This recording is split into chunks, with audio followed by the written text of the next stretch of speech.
we're on. I'm going to check the dashboard. So here we go.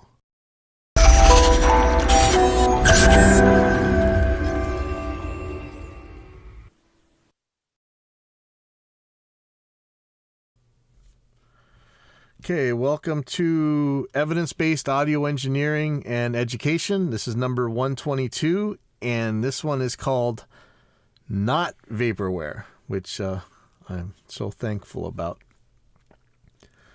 So first of all, hi TikTok, hi Instagram, hello YouTube and Facebook and Twitch. And you guys on TikTok and Instagram can't see my screen, and you guys on Facebook, YouTube, and Twitch thankfully can't see my face. So anyway, I'm going to start off with last night we did our first real show with the Behringer XR18. I'd used this before for a couple shows, but not in any real capacity. Last night, hopefully we're going to start doing our Friday night free shows over at the school, with our kids' bands and basically whoever wants to come and play, as long as you're not making trouble.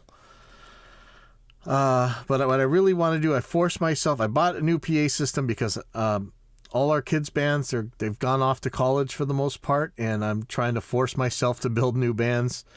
So, I kind of set up a kind of a big PA system. Not huge to you guys, but, big for me. So the heart of it is a Behringer XR 18, one of these guys. Sorry, you guys on TikTok and stuff, you can't see it. Basically, it's a mixer without any real controls on it. All it's got is a headphone volume knob and a bunch of inputs and outputs. And you control it with the phone, you control it with the tablet, iPad, whatever. If you guys have been around for a long time, you remember about almost 10 years ago when we were doing the Random Weirdos, we called it the Reaper Live setup. And I was using a laptop to control Reaper as the mixer and the effects processor. The kids were playing through using Reaper as their guitar amps, and had an electronic drum set firing off Steven Slate samples inside there. And I would do all the switching and everything from a laptop and all the control. And nowadays, you can actually do this whole thing with a tablet and a purpose-built mixer, so you don't even have to worry about it anymore. And I'm barely getting the hang of it, and looks like I forgot to hit record on Reaper like an idiot, but that's okay. I've got the recording thing on Restream. Hopefully it's working. That's what it's going to be. But anyway, it's a tablet-controlled mixer. It has all the effects. It's pretty much, if you guys remember when I had the Midas M32 in here, it's pretty much a Behringer X32, Midas M32, minus a few channels. It's got seemingly the same DSP. It's got EQ, compressor, noise gate on each channel, 16 microphone preamps, 2 more line-ins, and it's got really comprehensive busing and routing and DCAs. I didn't end up using the DCA last night, but I set it up for all the drums to be on one DCA, which is really, really, really handy. Hey, Max. So I'm pretty thrilled about that. It's a pretty neat system, and being able to stand, let's say, at the monitors to create the monitor mix, and then being able to stand out in the crowd to create the front of house mix is absolutely awesome. That was why I had prototyped that system way back in the day. It's amazing to be able to do it that way. I don't really understand it that well yet, but it's working. I was using the Mixing Station Pro software. This seems to be something that you can run a lot of different mixers for, and people liked it better than the stock Behringer X18 amp, whatever, X18 app. And you can use it on your phone, unlike the Behringer one. I don't really know what's better about it than the XR18 one, except for of course, the phone thing. But it says unlimited DCAs, mix copy, personal mix presets, auto EQ, cross mixer manufacturer channel presets, gains on faders. I'm sure it's cool. I was just using it in the most basic way, and I was actually having a really good time with it. I'm pretty happy with it. I'd like to see more documents and answers to questions about the Mixing Station software. I mean, I barely scratched the surface, But when I do post on the XAir18 group on Facebook, the actual manufacturer of this software responds. So it's been pretty good. What I did buy speaker-wise was a pair of Alto TS312s for the mains and Alto TXs for the monitors.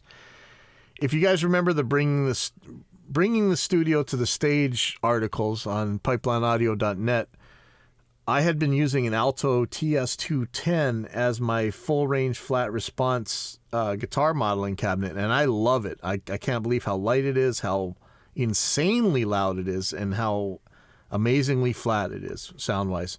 And you guys, if you're not used to audio engineering, you may think that a flat sound is a bad thing, but it's basically it's like saying WYSIWYG, right? What you see is what you get. Hey, Jack, how you doing out there in Nashville, man? Hey, Kavika. Kavika was here last night helping set up. So I love these Altos. I know a lot of people hate them, but I love them. But I finally got a chance to try the 312s. I hadn't even taken them out of the box yet. The TX series is like their cheaper series. It says 300 watts, while the TS series says like 2,000 watts or something crazy. But the TX series seemed to be loud enough as monitors. We'll see, because this Friday we're going to have a much louder set of bands, and we'll see how that goes if the realtors don't shut us down first. But the TX seemed to work well. I really want... Okay, so this week I promise you guys I'll try and do a live stream where I put the TX210, which is supposed to be 300 watts, and the TS210, which I've been using forever, as my FRFR, which is allegedly 1,000 watts or something like that. I'm going to put them right next to each other and see if one just sounds terrible compared to the other, and if one is really not as strong, like weak volume-wise compared to the other. I have a feeling they're going to be roughly the same volume, and they're probably going to be okay. Because, man, the TX series is way cheaper. So if that's the case where it actually works well, I would probably just buy that one if I had to buy an FRFR, at least your first FRFR. If it turns out that thing's like $150, $180 or whatever, if it really has 300 watts of RMS, let's say, then that's as much as any guitar amps ever had. You give up a lot for modeling because you are trying to, cut the highs and the lows just like a real guitar cabinet would. But in terms of for a vocal monitor, for a stage monitor, they sounded great. They seemed to be plenty loud. I'm sure I could get way more volume out of them. I had them actually pretty low. So I guess we'll see. We will see. This Friday, it's going to be a lot more demanding, but it's probably going to turn out that I'm not going to put anything but vocals in the front of house unless, somebody shows up just playing acoustic or something. I'll put that in there. I tried it with the ukulele last night. And of course, at the end, mix station, I would love a better confirmation. At the very end of the night, I went to save my scene so that I'd have it pretty well set up for next time. And of course, I ended up reloading another scene and overwriting the scene that I had just made. So all you guys that run this software all the time can be laughing at me. I'm sure you've done it before yourself, but I'm sure you've seen this happen. If you are on... let me see if the dashboard is working here. I'm a little sketched about how Restream Studio is working. If you are on Facebook or YouTube or Twitch, remember you can get in on the chat. I'll let you in. Why is this thing? No, that's a little sketchy. Okay, sorry. I'm just trying to make sure that the dashboard's working. I'm not sure if Facebook and YouTube and Twitch are actually working. But if you call up, that's your way to call in. You'll see it in the description.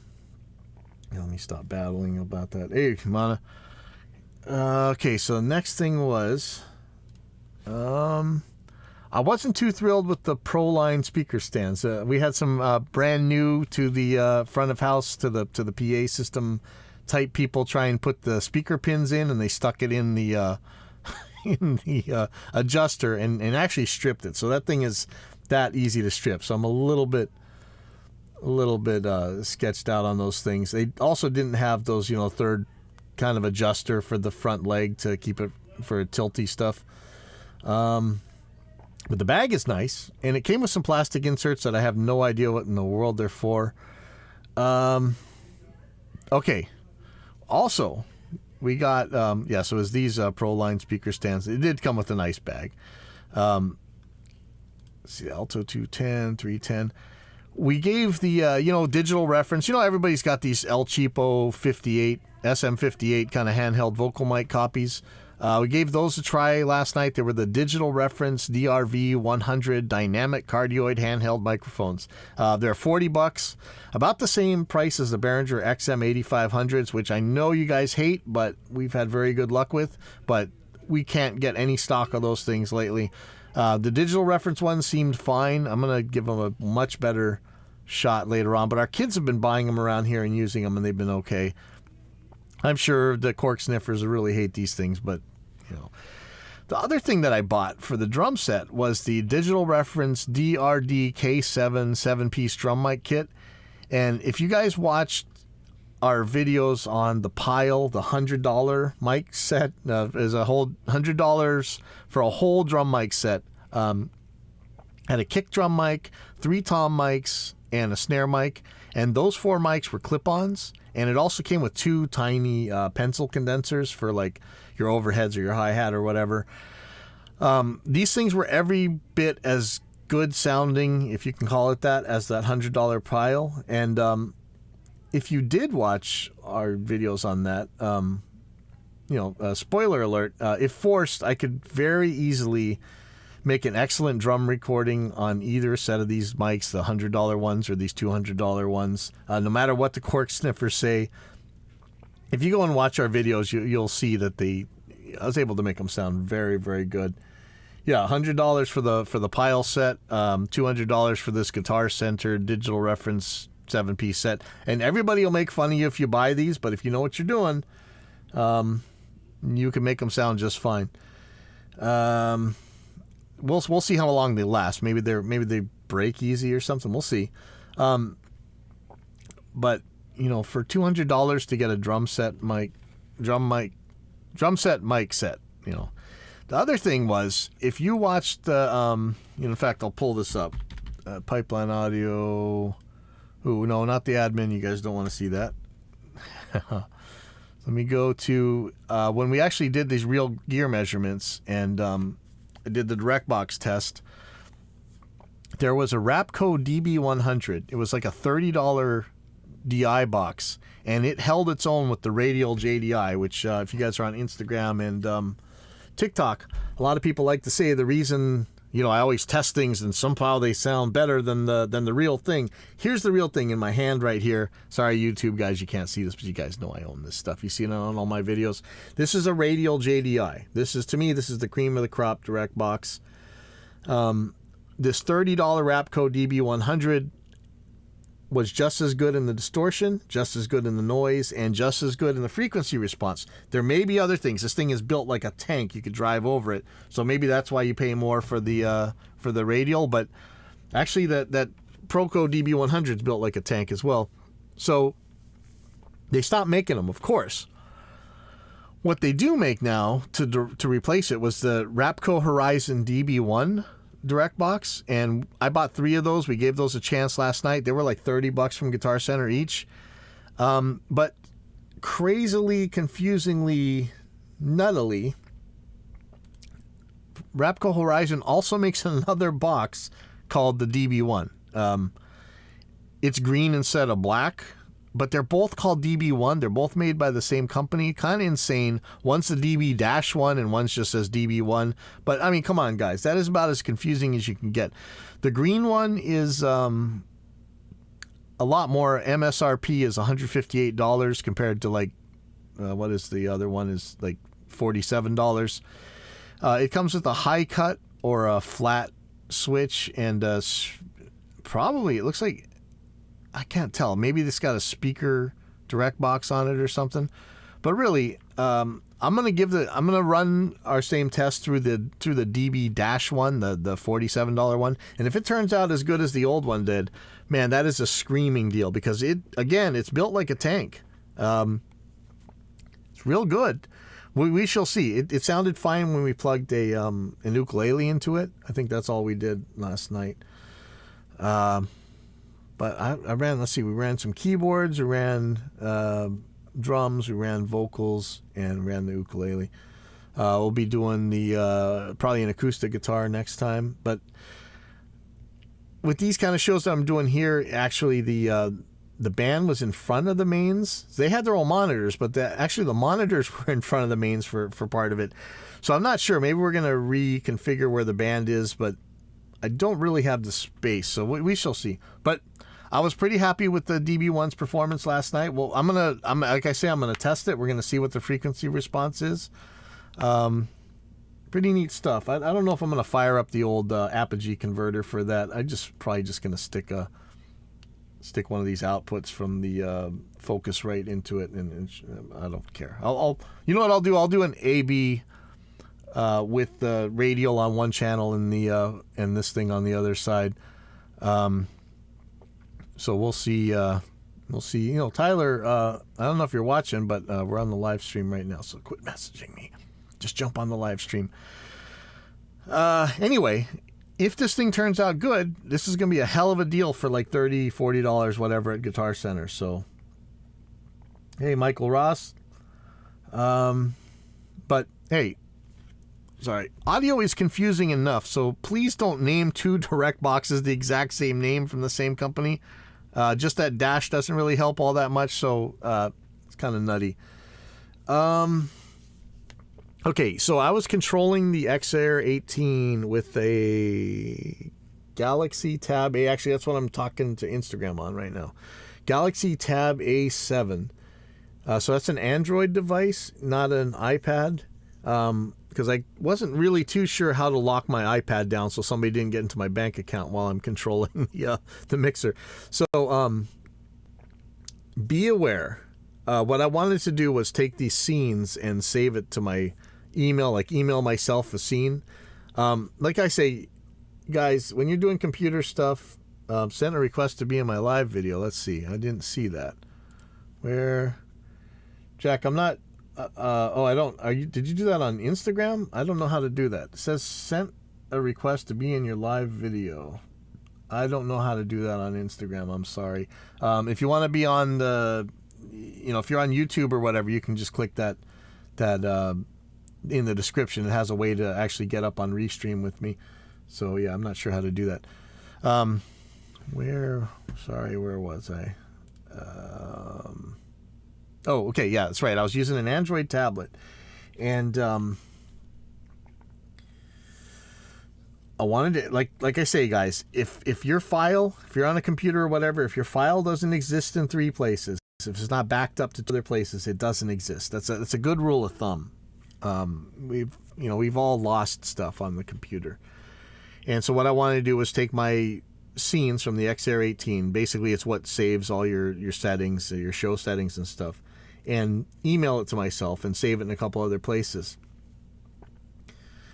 Everything, the manufacturer of the XAir Mixing Station Pro, got back to me, told me how to do it, but it turns out that newer versions of Android for these tablets and stuff, they've gone pretty much Apple insane on us. And I know how many shows we've talked about what kind of crazy crap Apple keeps doing to its customers. You now can't actually see these files. They're hidden from you. Even if you say show hidden files, it still doesn't show it. You need a third-party file manager. I use something, I think it was called Total Commander or Total File Manager or something. It was free, actually, as far as I can tell. Maybe it's ad-supported or something. But it works pretty well. I was able to see the XAir 18 scenes. But this is the kind of crap that Apple pulls all the time, and it makes it really difficult for developers and users to do anything. And, please, we already have an Apple. Don't follow their footsteps. If you want to be crazy paranoid and have an operating system like that, there you go. Buy an Apple. But please, Android and especially Microsoft, don't follow in on this. We're already seeing code signing problems on Microsoft. I mean, it's not as bad. It's nowhere near as bad as it is on Apple at this point, but it's a little concerning. Heading out to a birthday party at Sherwood's. I wonder whose that is. Anyway, sorry about that. But yeah, please, Android, don't go the Apple route. We already have an Apple. If you want to own I own an iPad. I'm talking to TikTok on an iPhone right now. So, if I want that stuff, I'll use that stuff. But the reason we use Androids, the reason we use Windows is because we are in control of our system. And if you take that control away from us, we may as well just buy Apples, right? They did, Brandon Heyer made a video for the new version of Multiband Gate, so I guess I'm telling you now, Multiband Gate version 2, it's out any second now. The big difference really that you're going to feel, it's a lot of bug fixes, a lot of optimizations, things like that, but the big difference that you're going to feel is the detector. You know what, I'm just going to pull this up on the screen because Reaper's not working anyway, so let me pull up Multiband Gate. Multiband Gate. And for you guys on YouTube or whatever, you're going to see this. In the key listen now, there's a transient shaper. That actually came from a user, Jason somebody. Sorry, Jason Zadora, I think. He showed a video where he stuck a transient modeler in the detector of our Multiband Gate version 1. And it just works so well. So we got much steeper filters now. They can go to 48 decibels an octave for the key filters, but you're able to now turn on a transient shaper and just boost the hell out of the attack. It'll make a much more discrimination between the hits you want and the hits you don't want. So that's going to be a big deal. I know if you guys on TikTok and Instagram, you actually can't see this right now because it's on the computer screen. But Brandon Hires does have a video out, AIX DSP's Multiband Gate, and it's going to show you the new stuff. I didn't know we were announcing it so early, but if he's putting a video out and it's already live on YouTube, then I may as well say it here. It's out. And we've got a new dynamic EQ build. We've been releasing tons of new builds on that. Just every little problem or suggestion people have, we've been trying to add them. So keep the issues and ideas, reports coming in. We're going to make updates as much as we can, as fast as we can, and as necessary as we can. That's what kind of company that is. But I'll get off the self-serving stuff here. Okay, so the reason I called this one not Vaporware is that Neural, remember in our Vaporware watch last year, the year before? Wow. Neural DSP had announced that they were making their quad cortex, which is something that's meant to compete with like helixes and maybe the fractals AX8. It's a floor mounted pedal board that has your multi effects. So basically, it's your axe effects or whatever on the floor. Just like Line 6 did a killer job with helix. As much as we complain about Line 6 all the time, they really did a good job with that thing.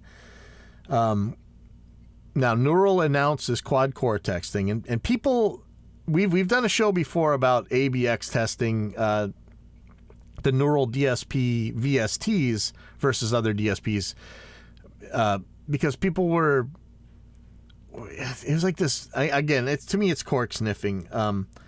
When I really ABX tested them, people couldn't really tell the difference between which one was the Neural and which one was the bias and which one was the other VST.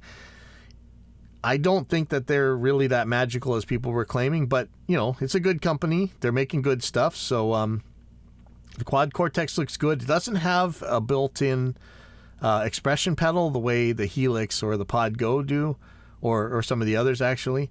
But you could add your own expression pedal. I'm sure it has expression pedal inputs, and I don't know if they do auto engage. That's a big deal to me, very big deal to me.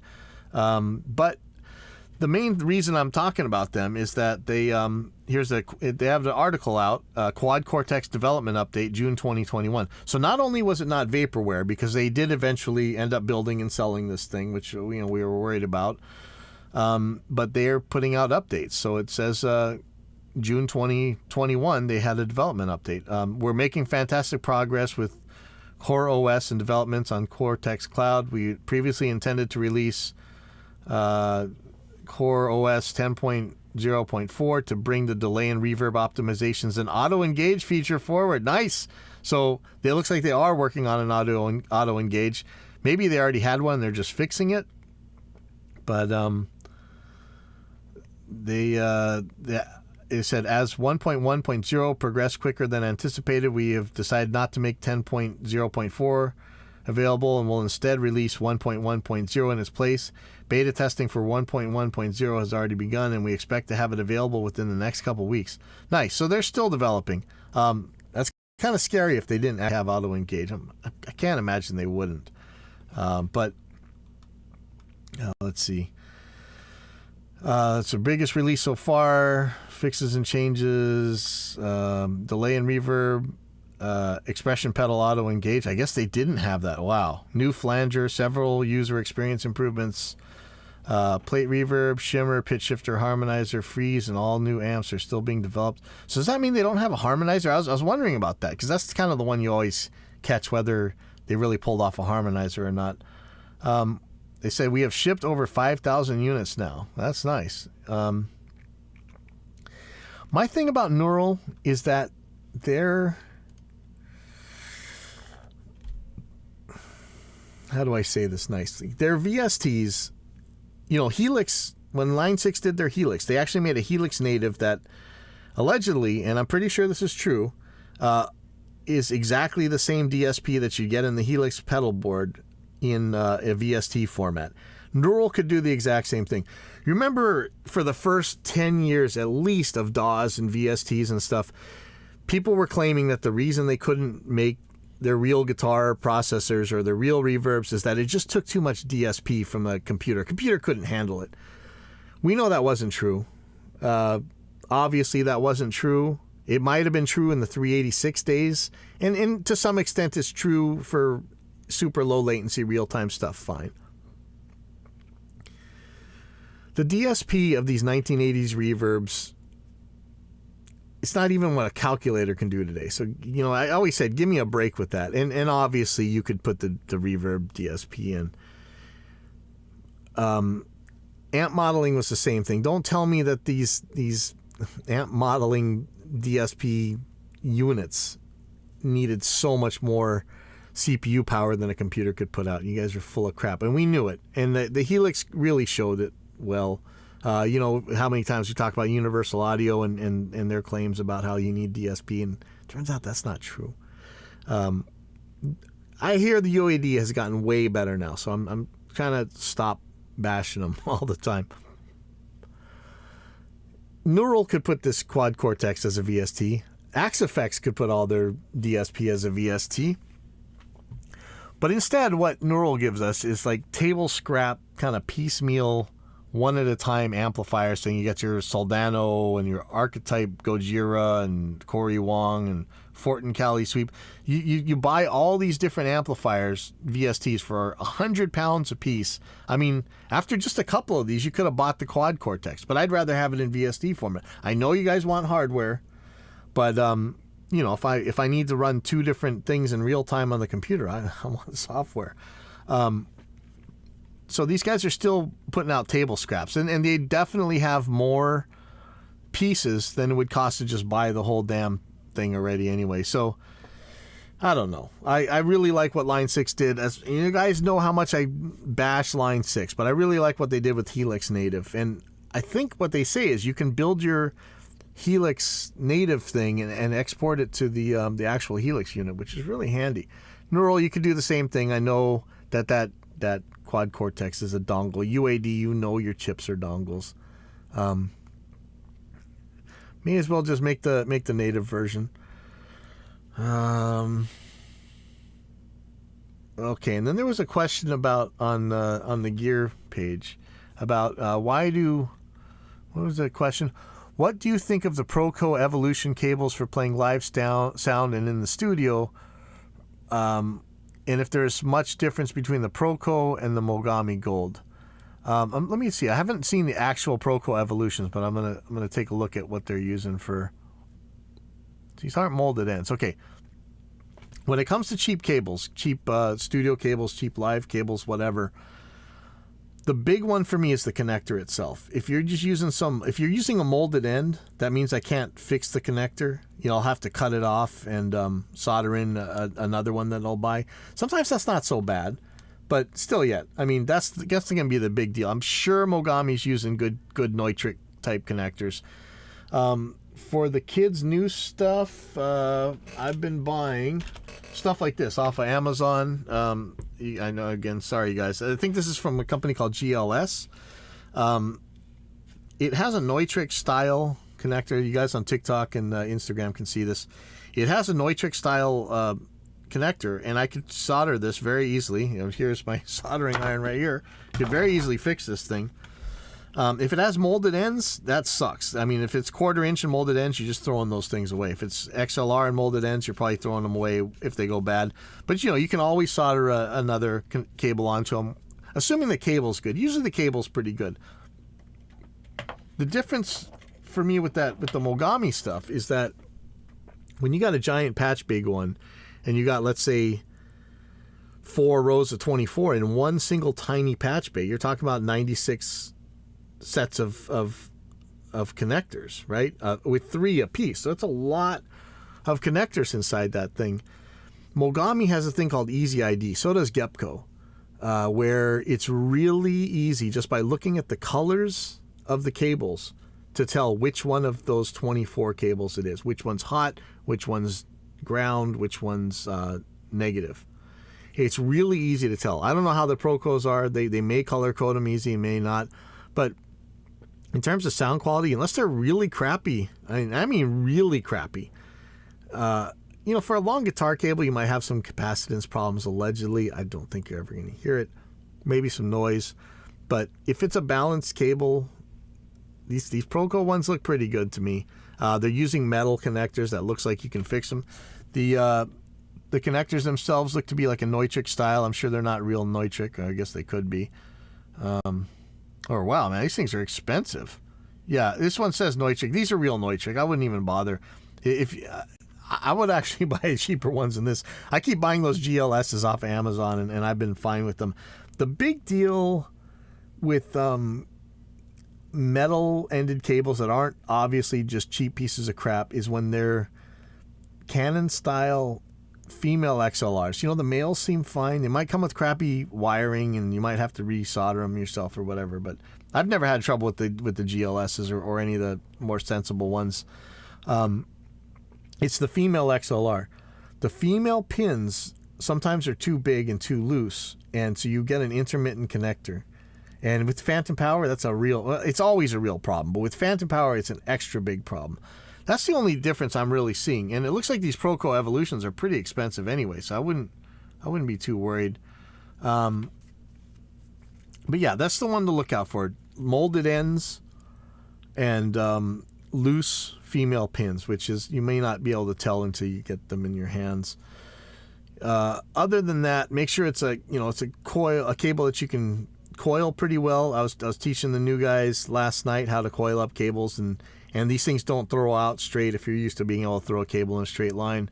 But they were really cheap, and they throw out straight enough. But anyway, that's all I got for today. I need to go ride my bike because I've been eating too much, obviously. And I don't know, hopefully I'll see you guys out at the skate park or online later on. But this has been Evidence-Based Audio Engineering and Education, number 122, not Vaporware.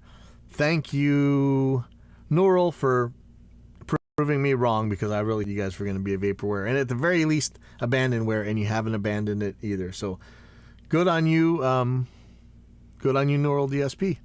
So I will see you guys